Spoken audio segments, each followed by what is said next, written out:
before we get started, I just hope to inspire you with the fact that standing up here means that dreams can come true.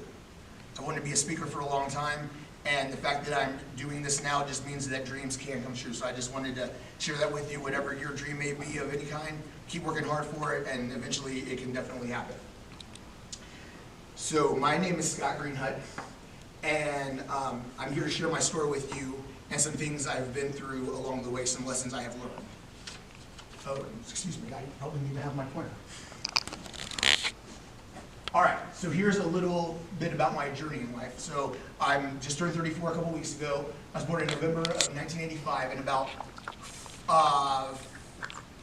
in August of 90, right before I turned 5, my mom was diagnosed with breast cancer that spread to the liver and back to breast cancer, and then had brain tumors. So that kind of stunted my growth in life a little bit, and unfortunately, my mom passed away in July of 1998. Let me actually go back here. I got a little ahead of myself, and I need to share that this is my last photo I ever had with my family. So this was at my bar mitzvah in November of 1997. My mom had passed away when I was supposed to have my bar mitzvah in November of 98. She had already passed away, so we did it a little early. So this is the last time we all were together, and then unfortunately, I am now, like I said, I am the last person living in my immediate family now at 34, but it happened when I was 33 when my sister passed away earlier this year. So that's with that. All right, so back to the timeline. I apologize. So my mom passed away in July of 98. And then my dad was diagnosed, found out both kidneys were functioning at 2% when he, in July of 2010. And then he stayed on dialysis for 7 years before he passed away and got off dialysis. And he died in August 10th of 2017. And then my Please Just Start Day, which we'll talk about a little bit more in a few minutes, but I wanted to share the cards and pins you have in front of you. I want you to think about, we'll talk about Please Just Start so you fully understand if you don't know already. But I want you all to talk about what you're going to start. And it could be about anything. December 11th was my day that I started. And so that's 21 days before the new year. And so it normally takes about 21 days or so to start a habit. So that way there's no excuse at January 1st, 2nd, or I'll wait till that next Monday or anything like that. So if you would like to, I inspire you to please just start on this coming Wednesday. We'll get more into that in a little bit. And then my sister was diagnosed with a rare form of cancer called ocular melanoma in January of 2011. So she fought about 8 years and a week, actually, ocular melanoma, and unfortunately she passed away February 1st of this year. And then I'm starting my speaking journey here now in December 2019. And y'all are here with me while we're actually starting this, so I appreciate everyone again for being here. All right. So I know what you're thinking. That guy right there, me, has some really white teeth. Thank you for laughing. I know it was really bad. So now I want to be a speaker in hopes of inspiring you with don't wait. This is what I've learned through my journey, so I'm going to share this with you. Don't wait for something negative to happen in your life for you to make the positive change you always think about. It's so important, I'm going to repeat that again and not even have to look up there. Don't wait for something negative to happen in your life for you to make the positive change you always think about. We think about different things, and I want to do that, and we're going to put it off to tomorrow. Well, unfortunately, for some people, there is no tomorrow. So I want to inspire everyone. This is what I'm doing with the rest of my life, to inspire some people to start. And it's not about weight loss. It's literally about what you want to do to get better at whatever it is. If you want to read a book, then start with 5 pages a night. And then if you want to read a 100-page book, and that sounds like a lot to me, so I'm not going to do it. But with that being said, then do 5 pages a night. In 20 days, you would have, if I did my math correctly, then you would complete that book when you were never going to do anything like that before. So I just want people to not wait and have regret in life, like I'm about to share a little bit with mine. So this was at Popolanos down the street from here. 3 days after my dad died, my aunt had taken a photo of me. I guess I smiled and realized it, but I didn't realize it until she texted me. I was like, man, that's looking rough. So it was 3 days after my dad died, so that's when he saw me last at. And it's a major regret we'll talk about here in a minute. All right, so this is a photo of me and my mom Harriet, in the holidays of 97. Like I said, she died July of 98. So from the moment she got cancer, I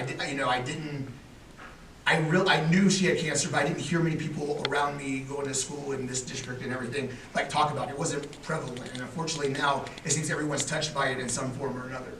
So I felt sorry for myself until when she found out she had cancer when I was almost 5, literally until I saw my dad passed away on his deathbed. But the other thing that just really inspired me from my mom, I learned that lesson about myself, but she really just fought hard. Like I said, she fought much shy of 8 years, and she fought really hard to stay alive for me and my sister and my dad, and just for the family, and she worked very hard at it, and then eventually it was too much, and it overtook her body. But I'm very thankful for every day up until 12 that I got with her. And so, like I said, I realized I felt sorry for myself until I saw my future. That's me and my dad here at Brookwood at graduation. Yes, I look rough there. So, that's my dad, Gordon, and I saw my future when I had just gotten called on my cell phone that he was transitioning to a different life. So I ran up there to his hospice center. And so I walked in, I said, "Did he go yet?" And they said, "Yeah, just a few minutes ago." So I know I'm literally walking into a room, seeing my dad, I hate to say it like this, but like literally laying there dead on his deathbed. And all he ever did was beg me to lose weight. So that's why that picture 3 days after is so important, because it's like the regret every single day I have in my life. It's what fuels me every day to get on my elliptical and right now do 7 miles every day, to never have that feeling again, and to stand up here, though sometimes nervous, stand up here and try to inspire people to not have regret, because it eats at me. You can see from that picture and the picture before, it really ate at me. But so that's my lesson too, that I saw my future, and he'd be sitting in his green chair and he would say, "Scott, when are you gonna start losing weight?" And he said it every day, pretty much, like maybe once or twice a day. And then I come back downstairs, like maybe 30, 45 minutes later, and he'd say, "Scott, you gonna go get us Burger King tonight, my boy?" And I'm like, what? I don't really understand. You told me to lose weight, but let's get fatter. I don't really understand. I don't know. So I learned a lot of lessons. He taught me a lot of things that I'm now realizing after he's gone that it really stinks. So always listen to your parents, I've learned. Okay, so that is me and my beautiful sister, Melissa. I learned a lot of things from her. She always had my back, and she would do anything for me. And I learned not to judge anyone. So real quick, a small story here. So I decided, she normally went from New York, she lived with her fiance, went from New York to Philadelphia for all her treatments. But this one time she was gonna go lay in a bed and get all her cells out. This is May of 2018, where she had a chance to reverse her cancer. There's a very small chance, but at that point you gotta do, if you feel like you can do something, you gotta do something. So she went to Pittsburgh, and she always told me, "Scott, do not," I can't do her voice, but she said, "Scott, do not come up here. I don't want you up here. I want to do this by myself in Pittsburgh," in Philadelphia every time she went. I was like, okay, no problem. But this time, she was gonna be laying in a bed with all her cells out, and I was like, she didn't say I couldn't come up here this time, so I'm gonna go for one night, check on her, because we don't have parents to go check on her. So I felt it was my brotherly duty to go up there. I knew I wasn't gonna have her much longer, most likely. So I didn't want to have that regret one day. We talked about regret, it's a big thing for me. So I went up to it all, I stuck to what I was doing, because I was finally comfortable in my own skin. I've never been comfortable. I've never had respect for myself until the last 2 years. So what I learned was not to judge someone, because honestly, she knew she was dying. She got worse while she was in the hospital for that almost month. I didn't listen to her, but I still didn't want to have the regret, so I have to live with that I don't have the regret even though I upset her. And she was leaving her fiance, and she was leaving her little brother, so she was 37, leaving her little brother who had no immediate family. Luckily he has a lot of people around him, but her little brother has no mom or dad and sibling anymore. So I can't imagine what she was dealing with, because I know she